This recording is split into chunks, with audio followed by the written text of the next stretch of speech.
On to our last topic. It's going to be more of a question because there has been a lot of questions floating around. Is Agents of Shield still connected to the Marvel Cinematic Universe? Actors and writers say no. It's all connected, man. Come on. Are we going to Jeff Loeb a bit up here? Like it's all connected. Well, I mean, like you could probably say, look, I mean, after the movies, they talked about, you know, the multiverse. That's my first thing. It's like that timey-wimey rock they had in the last season. It was multiverse. Done. Yeah, because I think the TV show Shield has kind of gone off the, like, as soon as they went into space, they kind of just like, the reality, like being rooted in the reality has kind of left. Yeah, you know, they're not really Agents of Shield anymore. Right? Exactly, they're more like pirates of space at this point. Can we just call them Sword and get it over and done with? Just rebrand, like, you know, say they're in a different multiverse, have them find a way back to ours. Once it hits Hulu, call it Sword. Exactly, rebranding. What better people to do than have like, you know, oh, these guys know space. Let's, you know, have Captain Marvel crossover, whatever. There you go, done. Hey, I don't know you, but you know or even call them Alpha Flight. Pick one. I mean, you know. They're in space, so, you know, yeah. like They're literally flight. They are the Alpha. They are the one. They're the first. No. But I mean, at this point, again, you know, like to say they're actually, I mean, you could say it is, but then you can also make a case that it's not. So yeah, it's like, is it the Marvel Cinematic Universe or is it now the Marvel Cinematic Multiverse? Yeah. Like, which one is it? I say it's a multiverse, man. I love. Yeah. So you like, because people are freaking out over the 616 thing, you could just be like, look, it's in the Marvel Omniverse. Yeah, exactly. You know, the Omniverse holds everything, every multiverse, every megaverse, every whatever verse you want. It's there. One thing. I kind of expect, anyways, like when it's all said and done, I think after the season, I kind of expect it to kind of rebrand itself, anyways. Like I think the iteration is like pretty much done. I say it's like how much character development everyone's had in the show. Like, let's just rebrand it. I think it would feel a lot better if it was. Well, I mean, they could just take the route that they're doing with the Ghost Rider and just kind of use the same characters, but slightly say, hey, you know, it's a soft reboot. You know, we're not Shield anymore. We're Sword. Yeah. You know, or something like that. You know, just you can keep the character development going, especially like with characters like Daisy. Mm-hmm. But then you could still it's like having your cake and eating it too. You know, you can still keep that that fan base happy on the, you know, and then also just kind of refreshing the show. Yeah, because like I'll fully admit, like, I haven't watched the first episode yet, but hearing the whole like, oh yeah, it's not connected anymore, it's kind of like, it shouldn't really factor into me watching it. I love the show and always have, but like it's just put a bit of a bummer on it. It's just like, oh yeah, especially after, you know, like the TV people got that massive win with like Jarvis being in Endgame. It's like, see, like, you know, it is all connected, and they're kind of like, hold on, we're no longer in it. But you also. Yeah, you can also look at this though. It's like when actors have been asked this question a million times, and I'm sure, and they've also told you different stories a million times to kind of throw you off. You know, like these people are, you know, who's to say that it's not going to be connected? It's just maybe, you know. Like, haven't they said they're going to address that later on? Yeah, so like I assume like it's not a case of, oh, you know, we started writing it because we didn't know how Endgame finished, and then we suddenly we got the script. It's like, quick, just change everything. Like I assume there was a plan. No, I like to think there was a plan. Like, it might be a bit naive. But, Well, I mean, I'm there. Yeah, I'm pretty sure that they have a plan on like I don't know. I never really was a big component of like it has to be like, I don't necessarily need to know. Like, I don't need to hear someone say, "Oh, there's Agents of Shield out there somewhere," you know. Yeah, I don't need that to be pandered to me like everyone wants. So, oh, why weren't they in Endgame? It's like, why would they be in Endgame? like they got everyone that they had a connection with. Like that's all they needed. Like why would they ever? What's Daredevil gonna do? Yeah, like Daredevil was gonna like stop at the stop sign and then he's gone. I mean, those characters, like they're not. I mean, I don't want to say they're not on the same level as like I don't know Captain America and stuff like that. But like, I mean, they're kind of not. Yeah, well, I mean, like in the reality of it though, like if Daredevil was in the movie, like what was he gonna do? Yeah. Is he just gonna just pull people off the street? You know, like I mean, it's. That Daredevil's whole thing in the comics is like he can't fight in the big battles because the hearing goes off. Yeah, exactly. Well, at least that's how it was used to be. Like, what's he gonna do? Like, throw a stick at Thanos? Ow! I'm sure that would not just bounce off and make a clink. Like... And then he'll be like, "All right," and just flick his finger, and Daredevil's like two pieces in the wall. You know? Yes, fair enough. Quake would have been really good in that fight.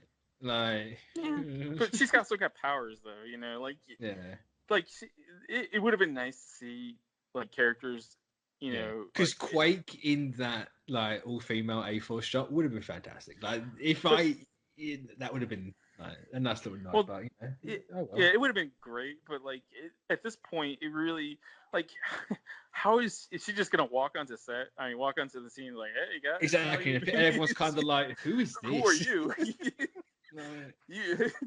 The only person that she I think if Daisy would have walked in, I think it just would have been fan service that that I don't think anybody would have been satisfied with. Like, cause especially in the movie that that was fan service the movie. Yeah, and it was fan service done right.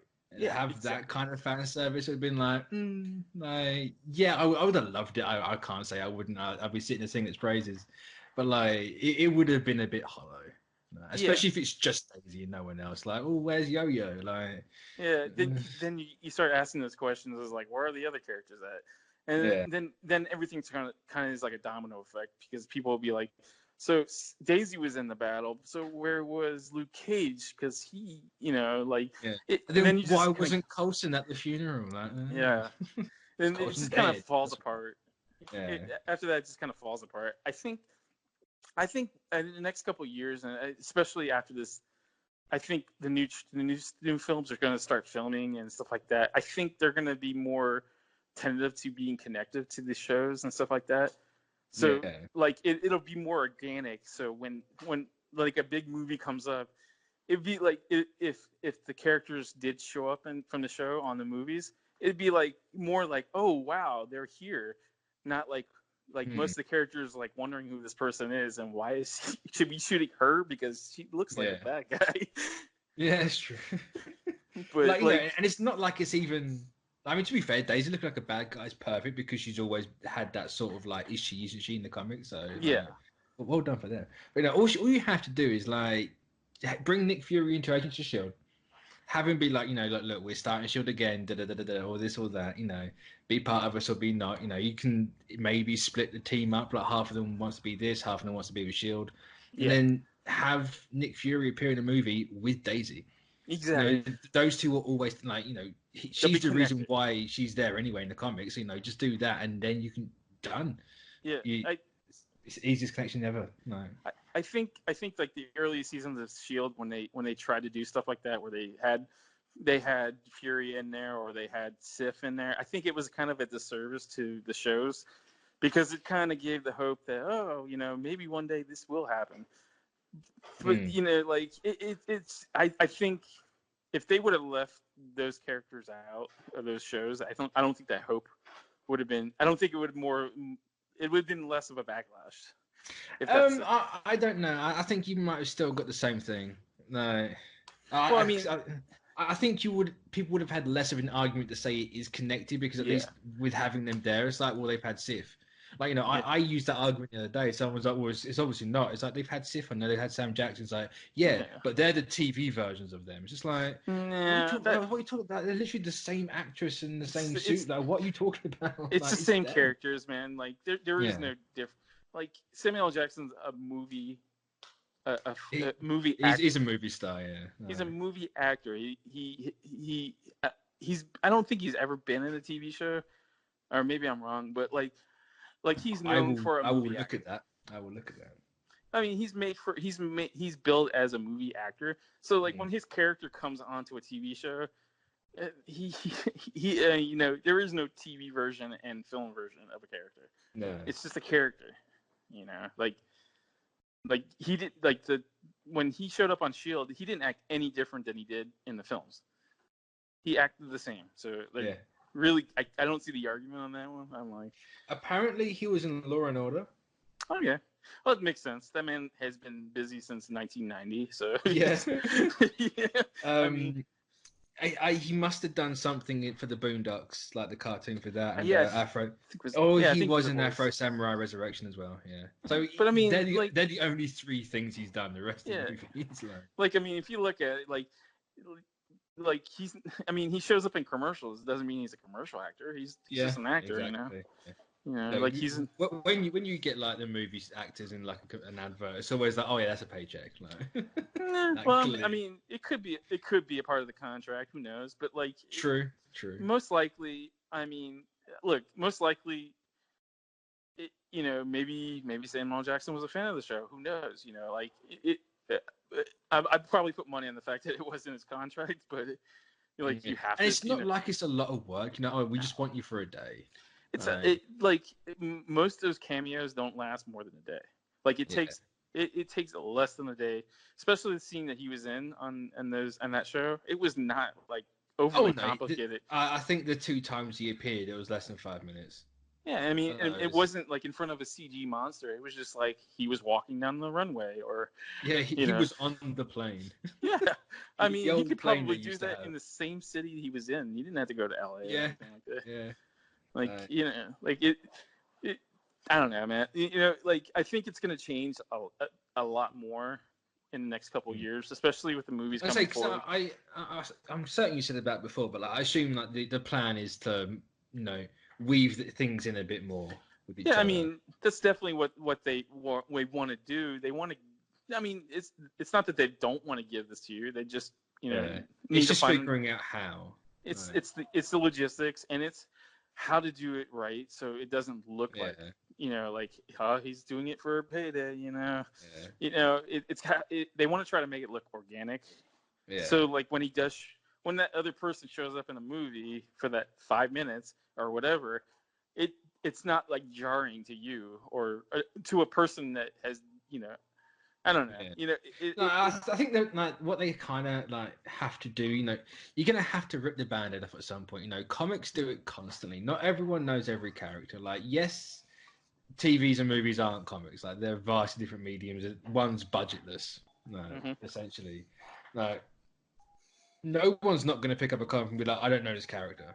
Exactly. They're gonna carry on reading it. Like, yes, it might be a bit jarring in a movie, but not everyone's watched every Marvel movie. So, and yet Maria Hill pops up.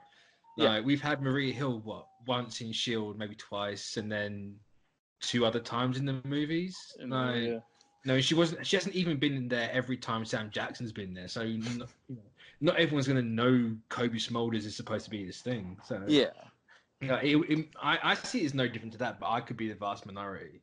No, I agree with you. I agree with you on that. And also at this point where they are, like, where you're having multimedia, so you have movies, you have TV shows, and those TV shows are going to affect the movies and the plot going forward. For sure. Like, not everyone's going to watch WandaVision. So not everyone's going to know her character arc in the next Avengers or whatever they decide to do with her after that. So, it's essentially free promotion. Exactly. Well, I mean, these TV shows are definitely promoting what's coming before. I say free. That was a mistake. Obviously, these shows are expensive, so maybe not. It's not free, but it is kind of on a level of free advertisement because like the shows are basically saying, hey, these characters still exist and they'll show up somewhere down the line, so watch out. So when you see the next Avengers movie or whatever, you can say, oh yeah, I remember those characters. They're still back here, still here. Also, what you could do is just introduce them in the post-credit scene. Be done. Have Quake just show up in like a Spider-Man in the Far From Home post-credit scene. Just do it. Why not? I would love for that to happen because I mean, especially after for this new one where it has like a lot of like Shield influence. Yeah. You know, Obviously, that entirely depends on if they get back from space. I don't know. I don't know. It depends on what they do with that show. You know, it's a year pre-snap, but they had Thanos attack at the end of season 5, and they may even mention that. So I don't know how it adds up. Like, if it's multiverse, it's easily explained. But see, like the thing with the Shield, I think putting him in space kind of limited to them, like what they can do now. Yeah, like with those movies, because they're in space. I mean, granted, we don't know exactly what the exact date of this takes place, but like, say they're in Earth 833 or 883, whatever it is. That Mysterio comes from. I mean, I would love for that to happen. Yeah. I mean, from here on in, I don't even know what's going to happen with like, you know, like. I'm still kind of confused with the Coulson thing. I don't know, man. Like, yeah, I need to watch it because I feel bad that I haven't, but I'm at this point where I'm debating whether to wait for it to come on UK TV, which I think is soon. I'm not sure, but we're always a few weeks behind, so. I don't know. You know, I think the whole like is it connected thing.